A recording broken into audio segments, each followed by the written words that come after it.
asalaamaaleykum wa rahmatullah mbokk Sénégal di leen nuyu yéen ñëpp di leen ziare di leen ñaanal jàmm di ñaanal Sénégal yàlla wàcce fa jàmm di ñaan képp koo xam ne jot nga vidéo bu gàtt bi rek nga partagé ko ngir jëm yàlla ci ngir jàmmi Sénégal.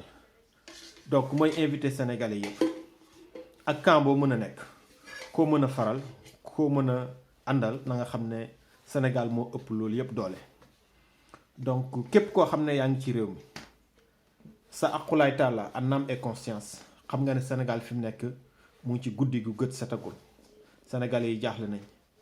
boo ànd ak Macky Sall nga ànd ak Sonko nga bañ a ànd ak kenn nga bëgg Sénégal ku nekk ñu ngi lay ñaan nga def salange nga wax coow lii yàlla na fi dëñ waaye nag ñun ñëpp ku nekk xam na ne coow li kenn rek moo ko mën a fay mooy le président de la république. kon yéen ñi ànd ak Macky Sall te ngeen bëgg jàmm Sénégal bëgg seen jàmm wax leen le président de la république lii di coow Ousmane Sonko bi nañ ko teg ci suuf mu continuer liggéey bi nga xam ne moom la ko sénégalais yi dénk. liggéey bi bëri na ba xam nañ ne amul jot sax moom ak gouvernement pour def leneen.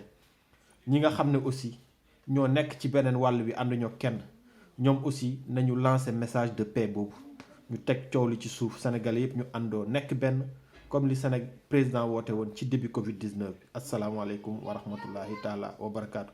loolu nag mooy jàmmi Sénégal yëpp li jaru ko.